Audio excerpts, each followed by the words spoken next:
군기훈련 중 숨진 훈련병 사건과 관련해 당시 군기훈련 현장에 있었던 중대장과 부중대장이 경찰 수사를 받게 됐습니다. 군 당국은 이들 두 명에게 업무상 과실치사와 직권남용에 따른 가혹행위 혐의를 적용해 사건을 강원경찰청에 넘겼습니다. 식별된 문제점에 대해서는 경찰의 추가 수사가 좀 필요하다고 판단하여 오늘 이첩하게 되었습니다. 숨진 훈련병은 완전 군장 상태로 구보와 팔굽혀 펴기뿐만 아니라 선착순 달리기까지 지시받은 사실도 추가로 드러났습니다. 모두 육군 군기훈련 규정 위반입니다. 경찰 관계자는 군에서 넘겨받은 사건 기록과 CCTV 녹화 영상 등을 통해 정확한 사실관계부터 확인하고 있다며 사망 원인이 되는 가혹행위가 있었는지 중점 수사할 예정이라고 밝혔습니다. 숨진 훈련병이 강릉의 한 민간병원에 왔을 때는 열사병으로 의식이 혼미해 이름을 불러도 대답하지 못하는 상태였던 것으로 확인됐습니다. 병원 관계자는 훈련병은 열사병으로 인한 다발성 장기부전으로 숨진 것으로 볼 수 있다며 혈액 검사에서 상당수 장기가 손상된 것으로 확인됐다고 말했습니다. 병원 관계자는 훈련병의 체온을 낮추고 투석까지 한 뒤 중환자실로 옮겼지만 숨졌다고 설명했습니다. 질병청도 숨진 훈련병을 올해 첫 열사병 추정 사망자로 분류했습니다. 국가수는 부검 당시 육안으로는 사인 확인이 어려웠다며 정밀 조직 검사 등을 진행하고 있다고 밝혔습니다. SBS 최정입니다. 강원도 인제 육군 신병교육대에서 얼차려를 받다 사망한 훈련병이 40.5도에 이르는 고열에 시달리다 폐혈성 쇼크로 숨졌다는 주장이 나왔습니다. 임태훈 군인권센터 소장은 오늘 한 라디오 방송에 출연해 쓰러진 훈련병이 병원에 도착했을 때 열이 40.5도까지 올랐다. 의식은 있었지만 묻는 말에 대답을 못하는 상황이었다고 말했습니다. 임 소장은 훈련병이 큰 병원으로 옮겨질 때도 체온이 40도에서 떨어지지 않았다면서 열사병으로 추정되는데 회복이 되지 않아 폐혈증으로 넘어가서 결국 심장투석을 하다 사망에 이르게 됐다고 덧붙였습니다. 임 소장은 또 훈련병들이 규정을 벗어나 과도한 얼차려를 받은 것으로 파악됐다고 주장했습니다. 임 소장은 훈련병들이 완전 군장을 한 채 팔굽혀 펴기와 함께 선착순 뺑뺑이, 즉 일정 구간을 지정해서 왕복 달리기를 한 뒤 1등은 열회하고 나머지는 계속 돌리는 훈련도 받았다고 전했습니다. 군기훈련 규정에 따르면 완전 군장을 한 채 걷기는 1km까지, 맨몸으로 앉았다 일어나기, 맨몸 팔굽혀 펴기 등 3가지 유형만 할 수 있지만 이번 사건에서는 이런 규정이 적용되지 않았다는 겁니다. 숨진 훈련병의 부모는 군이 아닌 국가수에 부검을 의뢰했으며 결과는 한 달 정도 지나 나올 것으로 보입니다. 임 소장은 이번 사건은 교관이 아닌 간부에 의해 이루어졌다는 게 더 충격적이라면서 훈련병의 건강에 이상이 있다는 보고가 있었지만 아무도 중단시키지 않았다는 것도 큰 문제라고 지적했습니다. SBS 정경윤입니다.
네, 일단 있어서는 안 될 사건이 일어났는데, 자, 훈련병에 일단 사인이 확인이 됐군요. 네, 안타까운 소식이죠. 그 당시 사인이 무엇이었는지 많은 분들께서 관심을 가지고 계신데요.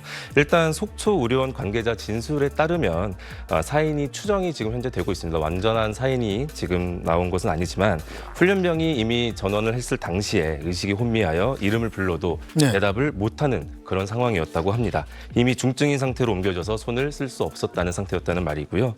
혈액 검사에서 상당수 장기 손상이 발견되기도 했다고 합니다. 나중에는 신부전까지 발생했다는데 그 당시 인근 병원에서는 신장 투석기가 없어서 이 강릉에 있는 큰 병원으로 또 옮겼다고요? 네, 여기 강릉 아산병원에 도착했을 당시 해당 훈련병의 체온은 40.5도로 굉장히 고열이었고요. 분당 호흡수가 50회로 정상 범위에서 크게 웃돌고 있었습니다. 정상 호흡수라는 게 16회에서 20회 정도가 되는 것을 네. 보았을 때는 굉장히 긴급한 상황이었고요. 횡문근 융해증이라는 증상까지도 발생을 했다고 합니다. 네. 예, 좀 어려운 단어이지만 무리한 운동이라든지 과도한 체온 상승 등으로 근육이 괴사하는 병인데요. 네. 이 횡문근 융해증, 크로스핏이라든지 이런 좀 이렇게 어려운 운동을 하다 보면은 일반인들도 종종 일어날 수 있는 병이라고는 합니다만은 이게 이제 주변에서 계속해서 가혹하게 강요를 하고 푸시를 하고 네. 했을 경우에는 더 큰 병으로 이제 진단이 이제 될 수 있는 그런 병증이라고 보실 수 있습니다. 이 횡문근 영해증이란 병이 이게 열사병이 원인이 돼서 일어나기도 하고 그러는 건가요? 일단 뭐 제가 뭐 전문 의료 지식이 있어서는 말씀을 못 드리겠지만 열사병과 횡문근 융해증을 좀 별개로 보셔도 되지 않을까 싶습니다. 예, 어쨌든 두 가지가 다 겹친 것 같은데 예. 자, 강릉 아산병원으로 이송돼서 당시에 훈련병은 대체 어떤 상태였던 건지 일단 군인권센터의 이야기 들어보겠습니다. 저희가 확인한 바에 따르면 폐혈성 쇼크고요. 예. 병원 도착했을 무렵에 예. 열이 40.5도까지 올라갔습니다. 어. 그러니까 의식이 있는 상태에서 병원으로 후송이 됐고요. 그리고 열사병으로 추정이 되는데 문제는 고열에 시달리면 통상적으로 수분을 충분히 섭취하고 휴식을 취하면 다시 회복이 되는데 네. 회복이 안 되고 폐혈증으로 넘어가서 결국은 심장 투석을 한 가운데 예. 사망에 이르게 됩니다. 자, 육군 훈련병 젊고 또 신체 검사를 통과했다면 건강한 청년인데 이렇게 허무하게 생명을 잃었다는 게 참 안타깝기도 하고 이해도 잘 안 됩니다. 군에서 초동 대처만 제대로 했더라도 살릴 수 있지 않았을까 이런 안타까움이 있겠죠. 네, 그렇습니다. 군에서는 당시 사건 그 병원 이송 과정을 살펴본다면 얼차려 후 쓰러진 시간이 4시 40분으로서 네. 하루 일과가 거의 끝나가는 그 시점이었습니다. 그리고 이로부터 40분 뒤에 신봉교육대 의무실로 이전이 되어서 수액을 맞는 조치를 취했는데요. 사실 그 당시 훈련병의 상태를 보았을 때 수액을 단지 맞기만 하면 되는 것으로 보여지는 게 과연 타당한 조치였는지는 사실 의문이라고 볼 수도 있을 것이고요. 그로부터 1시간 30분이 지난 뒤에서야 속초의료원으로 전원이 되게 됩니다. 근데 이제 속초의료원으로 전원이 되었을 당시에 이미 아까 말씀드렸듯이 굉장히 중증의 상태였고 신장 투석기도 없는 그런 그 열악한 그 지역 의료의 한계도로 인해 가지고 이제 아산병원으로 옮기게 되었고 그 결과 제대로 된 초동 조치가 이루어지지 않음으로 인해 가지고 안타까운 결과에 이른 게 아닌가라는 생각이 들고 있습니다. 네, 자, 군인권센터는 애초에 훈련병한테 좀 지병이 있었을 수 있다 이런 추측도 내놨던데, 자, 지병이 있었다면은 왜 입대 전에 드러나지 않았을까요? 네, 군 인권센터에는 폐혈증 쇼크에 의한 사망이라는 제보가 들어와 있는 상황인데요. 네.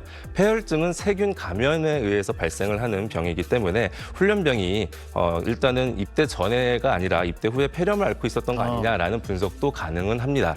하지만 어쨌든 간에 사인과 사망 간의 인과관계에 있어서는 폐혈증이냐 아니면은 이것이 뭐 열사병이냐 아니면 아까 말씀드렸던 어떤 뭐 근육의 어떤 손상이냐 뭐 신분전증이냐 이런 것들도 매우 중요하지만 그 사이에 가혹행위가 개입이 되어서 결국은 사망에 이르게 되었는지에 대해서는 조금 더 조사가 필요한 상황이 아닐까 싶습니다. 네, 자, 군 훈련소라는 게 워낙 폐쇄적인 곳이기 때문에 사실은 여러 가지 추측들이 또 난무하기 쉬운데 이번에는 이 같은 훈련소의 신병교육대 소속이라는 다른 훈련병의 어머니로 추정되는 분이 올린 글이 또 회자가 되고 있다고요? 예, 이 훈련병 동료의 어머니께서 추정되는 분께서 다음과 같은 이제 댓글을 카페에 올리셨다고 하는데요. 있는데요. 뭐 점호 분량으로 6명을 책 같은 걸 넣게 해서 40kg짜리 군장을 만들어서 뺑뺑이를 돌렸다.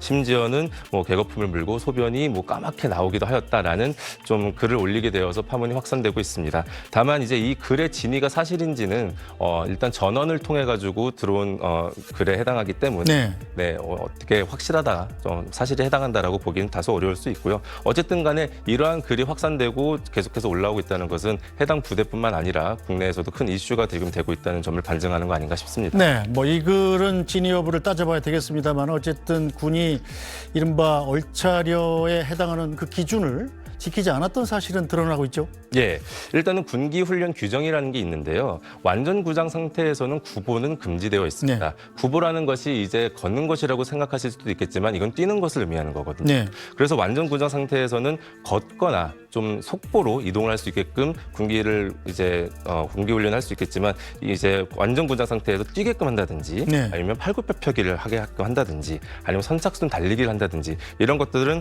이제 군대 내 규정 위반에 해당한다고 지금 보여지고 있다는 상황입니다. 네, 자, 어제 육군참모총장이 숨진훈련병의 장례식장에 참석하지 않았습니까? 조문을 했는데, 자, 가혹행 의혹에 대해서는 어떤 입장을 밝혔습니까? 어제 긴급 주요 지휘관 화상 회의를 소집하였는데요. 신병 교육 훈련 체계를 점검할 것을 지시한 것 외에는 정밀 점검 및 사후 대책 마련을 밝히겠다고 자세한 내용까지는 밝히지는 않은 상황입니다. 네, 자, 육군은 군기 훈련을 지시한 지휘관 2명을 일단 경찰에 이첩하기로 결정을 했습니다. 하지만 이들이 어떤 혐의를 받고 있는지에 대해서는 말을 아꼈습니다. 이첩한 대상자와 혐의는 무엇인지 설명해 주실 수 있을까요? 그 사건을 이첩할 때 관련 규정에 따라 인지 통보서를 좀 작성을 하는데 그 인지 통보서 상에서는 지금 현재 그 민간 경찰과 함께 조사하면서 식별된 문제점들이 기록되어 있는 것으로 알고 있고 또 관련해서 CCTV 녹화본도 있기 때문에 그 포함하여 일체를 지금 이첩할 예정입니다. 일단 군내에서 발생된 의무사 사건이기 때문에 수사는 경찰에서 하게 될 텐데 이 경우에는 어떤 혐의가 적용되나요? 지휘관들한테는? 일단은 과실치사와 가혹행위 혐의가 적용될 것으로 보입니다. 여기서 이제 법이 어떤 행동을 가지고 규제를 가하고 처벌을 하는 이유는 비난 가치가 있기 때문인데요. 법에서 비난 가치를 두고 있는 것은 크게 두 가지입니다. 어떤 행위가 비난 가치가 있을 때 그 행위에 대해서 처벌을 하는 것이 있을 것이고 또 어떤 결과에 대해서 비난 가치가 있을 때 그 결과에 대해서 처벌하는 경우가 있을 것인데요. 과실치사와 같은 경우는 과실이라는 것은 실수지 않겠습니까? 그래서 어떤 행위에 대해서 비난 가치가 있다기보다는 사망이라는 치사라는 결과에 대해서 비난 가치가 있기 때문에 그래서 과실치사라는 그런 어떤 죄명을 이제 의유를 함으로써 아마 혐의가 적용될 것으로 보이고요. 가혹행위라는 것은 어찌 보면 또 행위와 결과 모두의 반가치가 있을 수도 있습니다. 그렇기 때문에 가혹행위 혐의도 당연히 적용이 될 것으로 보여집니다. 네, 일각에서는 지휘관에 해당하는 중대장, 부중대장이 뭐 여성이라는 말도 돌고 있습니다만 이 사건의 본질하고는 큰 관련이 없는 거겠죠? 네, 뭐 여성 지휘관이었다고 해서 가혹행위의 정도가 달라진다든지 사망의 결과가 달라진다든지 하는 것은 아무런 인과관계가 없기 때문에 불필요한 논란이 확대되지 않는 것은 바람직하다고 생각을 합니다. 네,